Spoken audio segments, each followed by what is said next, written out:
कहानी की शुरुआत होती है एक भागते हुए लड़के से, जिसे अचानक अपने पीछे गरजते हुए इंजन की आवाज सुनाई दी। उसने घबरा कर तुरंत मुड़कर देखा तो उसे बस दूर से सिर्फ धूल के बादल नजर आए जो तेजी से उसकी तरफ बढ़ रहे थे। नीनो समझ गया था कि ये जरूर खेत का मालिक ही होगा जो उसे पकड़ने आ रहा था, और इसी डर के मारे वो पास के गड्ढे में कूदकर छुपने की जगह ढूंढने लगा। उसने अपने शरीर को सिकोड़ कर एकदम समेट लिया और दिल से भगवान को याद करते हुए वो कहने लगा कि बस आज बच जाऊं, खेत का मालिक मुझे ढूंढ न ले। उसके पिता ने अपनी पूरी जिंदगी मजदूर के तौर पर खेत पर काम किया और अभी कुछ दिन पहले ही उन्होंने नीनो की तरफ से खेत के मालिक के साथ कॉन्ट्रैक्ट साइन किया था, जिसके बाद 10 साल की उम्र में नीनो जबरदस्ती उस मालिक का मजदूर बन गया। लेकिन नीनो अपने पिता की तरह पूरी जिंदगी किसी और के लिए काम नहीं करना चाहता था, इसीलिए जब उसे मौका मिला तो वो खेत से भाग निकला। वो भागने से पहले मालिक की सबसे कीमती चीज, उसकी सोने की पॉकेट वॉच भी चुरा कर ले गया था।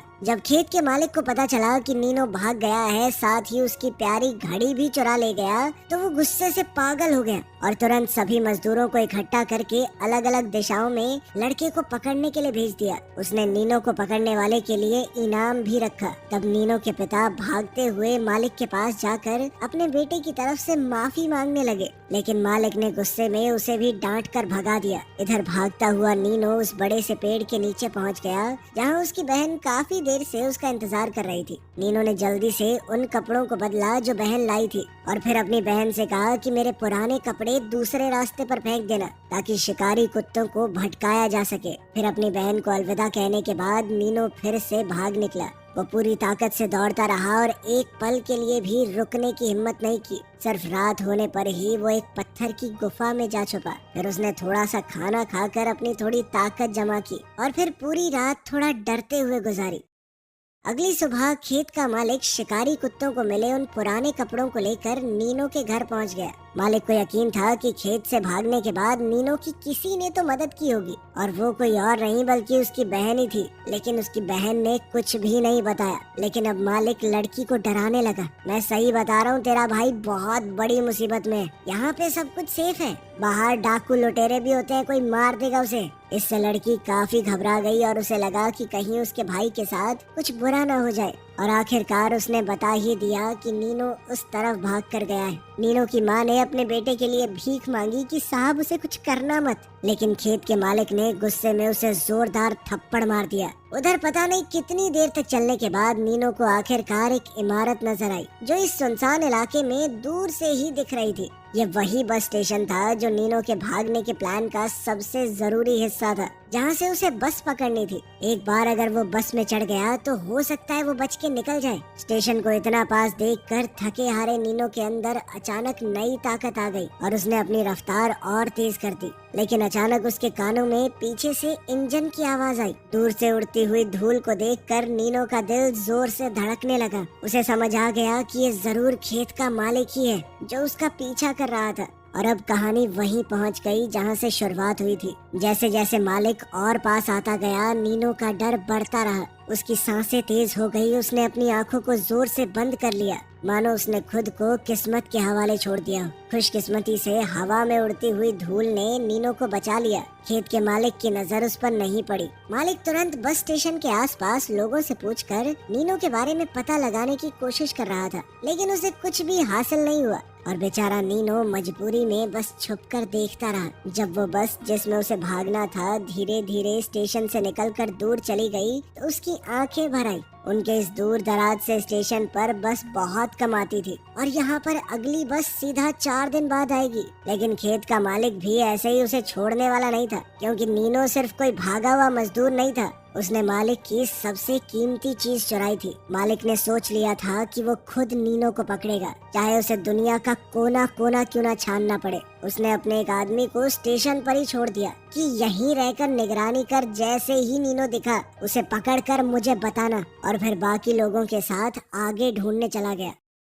बस छूट जाने के बाद अब नीनो के पास पैदल चलने के अलावा कोई रास्ता तो था नहीं। वहीं पकड़े जाने के खौफ से नीनो इतना डरा हुआ था कि वो किसी आम आदमी को देखकर भी घबरा जाता। इसी चक्कर में एक बार वो खड़ी ढलान से फिसलकर नीचे गिरने वाला था, लेकिन फिर जंगली घास को पकड़कर उसने जैसे तैसे अपनी जान बचाई। अपनी पूरी ताकत लगाकर नीनो जैसे तैसे ऊपर वापस आया, लेकिन उसके अंदर रुककर आराम करने की हिम्मत नहीं थी। वो लड़खड़ाते हुए तुरंत आगे बढ़ गया। तभी उसे एहसास हुआ कि जब मैं गिरा तो मेरा कंपास टूट गया और अब ये काम नहीं कर रहा। अब उसके लिए भाग पाना और ज्यादा मुश्किल हो गया, क्योंकि अब समझना बहुत मुश्किल है कि वो किस तरफ जा रहा है। पता नहीं कितनी देर तक चलने के बाद उसे एक आदमी मिला जो अपने जानवरों को पानी पिला रहा था। पानी को देखते ही हद से ज्यादा प्यासा नीनो अनजाने में अपने सूखे होठों पर जीभ फेरने लगा। वो थोड़ा शांत होकर उस आदमी के पास ही छुपा रहा और रात होने का इंतजार करने लगा। जैसे ही अंधेरा छाया वो धीरे धीरे पास गया और जल्दी से अपना बैग उतारा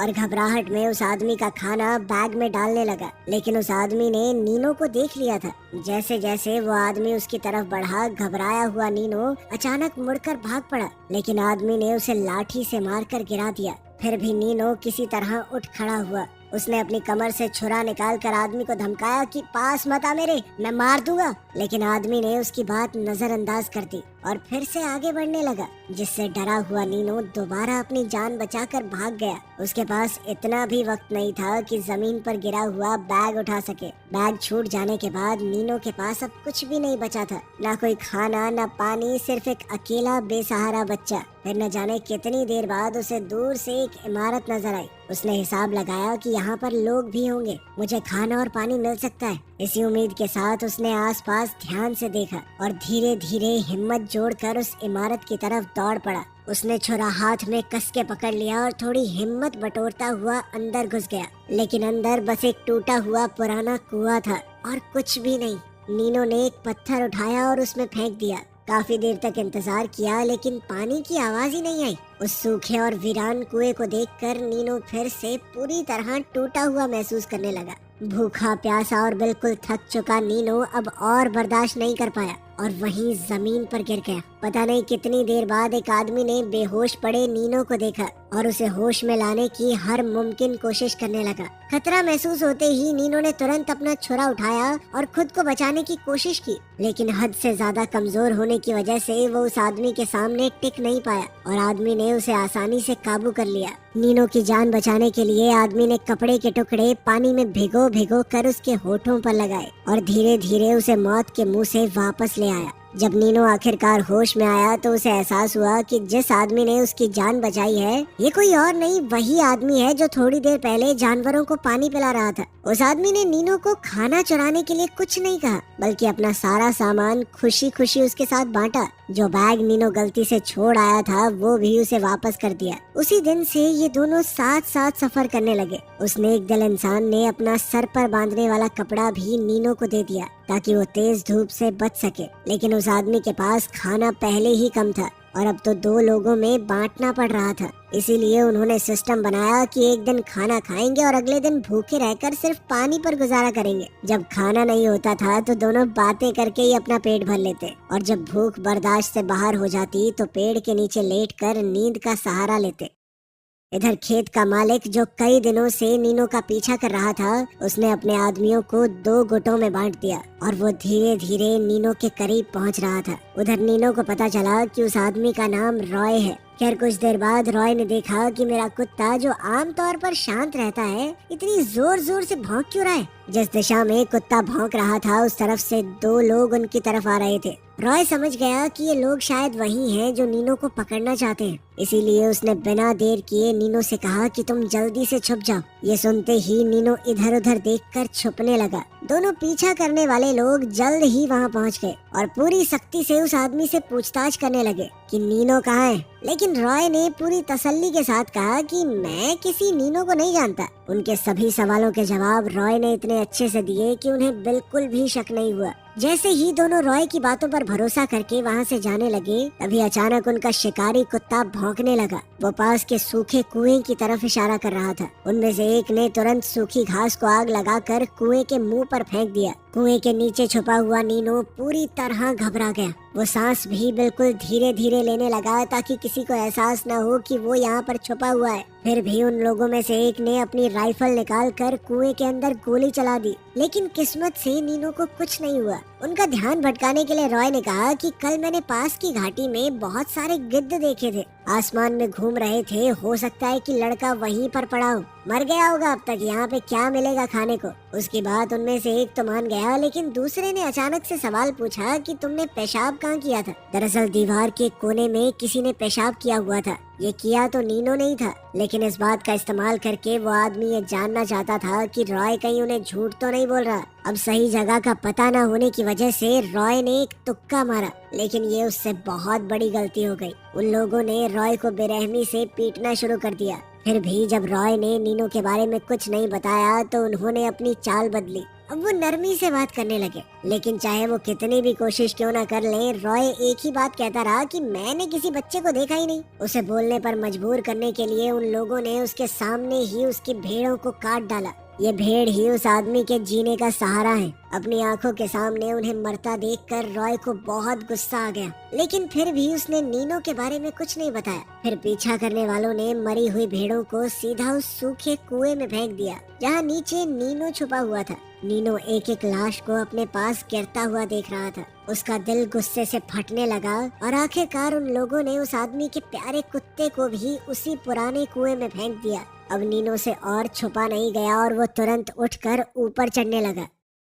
कुएं के किनारे से झांककर उसने देखा कि जिस आदमी ने उसे बचाया था, उसी पर ये जालिम लोग घोड़े से बांधकर जुल्म ढा रहे हैं। वो घोड़े को गोल गोल घुमाकर आदमी को पीछे घसीट रहे थे, कभी तेज कभी धीरे, बस उसकी जान के साथ खेल रहे थे। घायल और खून से सना हुआ रॉय नीनो को कुएं के किनारे लटके हुए देख रहा था। उसने धीरे से अपना सर हिलाकर इशारा किया कि कोई बेवकूफी मत करना, लेकिन उसी पल नीनो की नजर कुएं के पास खड़ी राइफल पर पड़ी और किसी तरह हौसला जुटाकर वो जैसे तैसे बाहर निकला। जब वो हमलावर ध्यान नहीं दे रहे थे तो उसने राइफल उठा ली। नीनो के हाथ में बंदूक देखकर उन लोगों को लगा कि इतना छोटा बच्चा क्या ही गोली चलाएगा, इसीलिए वो हाथ उठाकर धीरे धीरे उसकी तरफ बढ़ने लगे। उसी पल शिकारी कुत्ते ने खतरा महसूस करके नीनो पर झपट्टा मारा और नीनो ने बिना हिचकिचाए उसे गोली मार दी। फिर उसने बड़ी तेजी से गोली रीलोड की। नीनो की यह फुर्ती देखकर सभी हमलावर सन्न रह गए। इसी बीच घोड़े पर बैठे एक आदमी ने मौका देखकर अपनी राइफल उठाने की कोशिश की,